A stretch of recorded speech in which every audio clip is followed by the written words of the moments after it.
ليش ما يسمعوا خلت الجاهة؟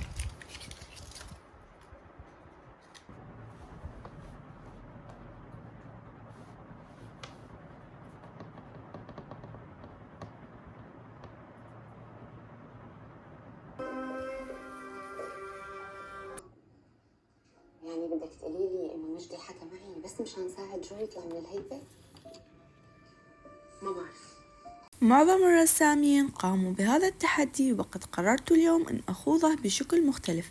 التحدي هو التلوين باستخدام لون واحد فقط، وقد قررت تقسيم الرسمة إلى نصفين وتلوين كل جزء بلون مختلف، على أمل أن يكون هذا الاختلاف جميلا. وقبل أن أبدأ بالرسم والتلوين لدي هذه الكوميدية أو طاولة السرير، وقد رأيت الصورة على بنترست أعجبتني فقررت أن أزين الجدار الخلفي لها. المكونات التي أحتاجها، يعني من أقول مكونات أحس نفسي دا أطبخ شي. المهم أحتاج كتاب قديم أو حتى إذا جديد وما تحبونه. هذه الرسمة قديمة رسمتها بالكتاب لأنه صار ترند بوقتها.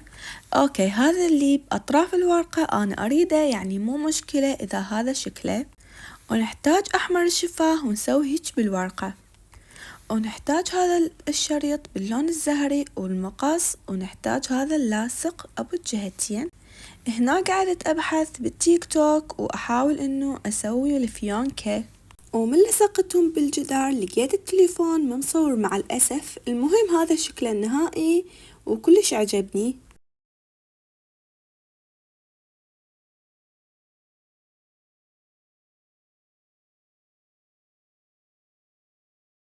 الآن بدأت رحلة البحث عن الرسمة المناسبة، وظللت أبحث لفترة طويلة حتى وجدت ما يناسب التحدي. وهنا كنت أرسم الرسمة، لكن تذكرت أن لدي العديد من الرسومات المملوءة فقررت أن أجرب أحدها بدلا من ذلك.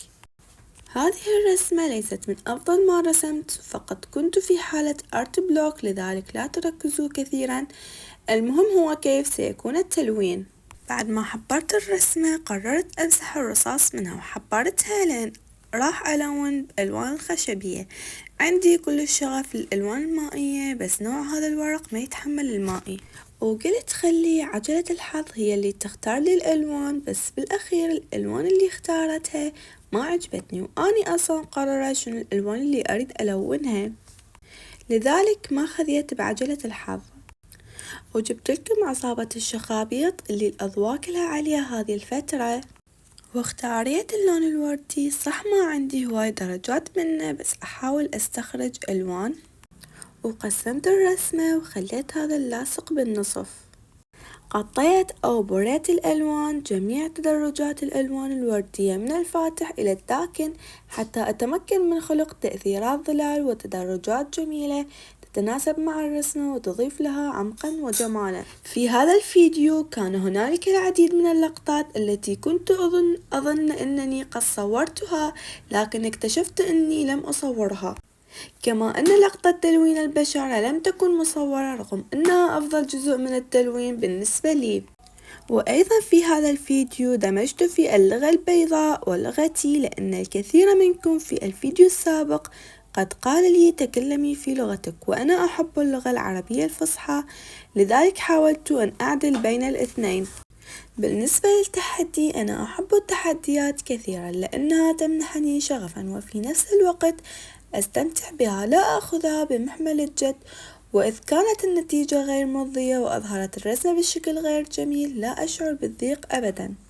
وبهذا التحدي اكتشفت نفسي ما أعرف ألون الملابس وأضوج من ألونها، وبهاي الرسمة سلكت مليون بتلوين الملابس. وأحس أحتاج أنطي للملابس فرصة في فيديو آخر وأتدرب على تلوينهم وحتى رسمهم. وأحب أن أخبركم أنني أرغب في عمل فيديو لرسم المتابعين. ما رأيكم في هذه الفكرة؟ إذا عجبتكم قوموا بكتابتها في التعليقات حتى أتمكن من نشر منشور لكم، وتكتبوا فيه مواصفاتكم لتمثيلها في الرسم. أنا متحمسة لهذا المشروع وأتمنى أن يكون ممتنا لكم جميعا. أزلت اللاصق من الرسمة وأحسست أنها أصبحت جميلة جدا، ثم جربت ألوان الزرقاء وتدرجاتها. عنا unboxing. خليني نفتحها سويا.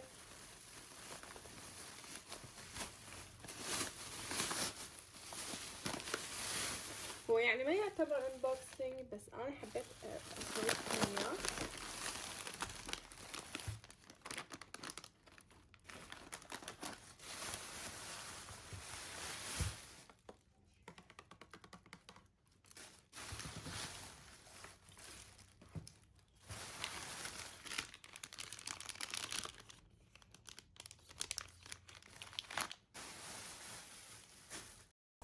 وهنا حرصت على أن أكون مصورة وأنا ألون البشرة حتى أتمكن من توثيق هذه اللحظة بشكل جيد. وهذه القطة كانت كيوت، أعجبتني بشكل كبير جدا. التلوين بلون واحد كان تحدي ممتع جدا، خاصة لما قررت أجربه.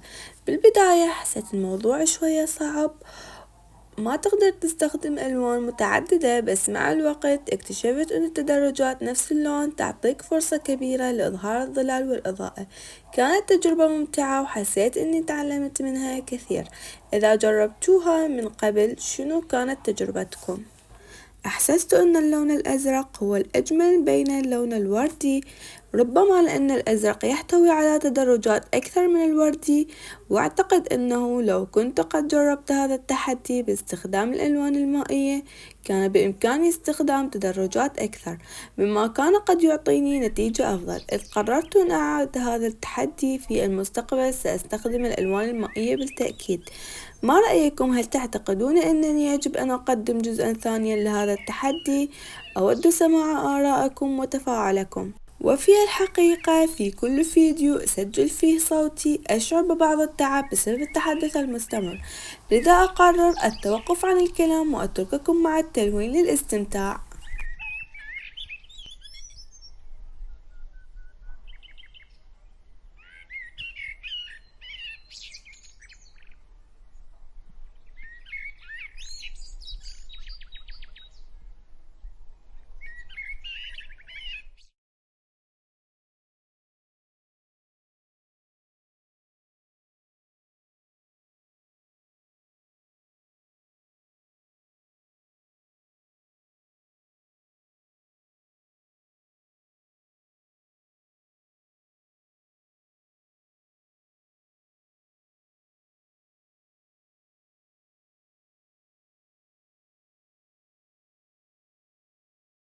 وهنا أكون قد أكملت تلوين الرسمة وقد أعجبتني كثيرا. أشعر أنني سأعيد هذا التحدي مرة ثانية.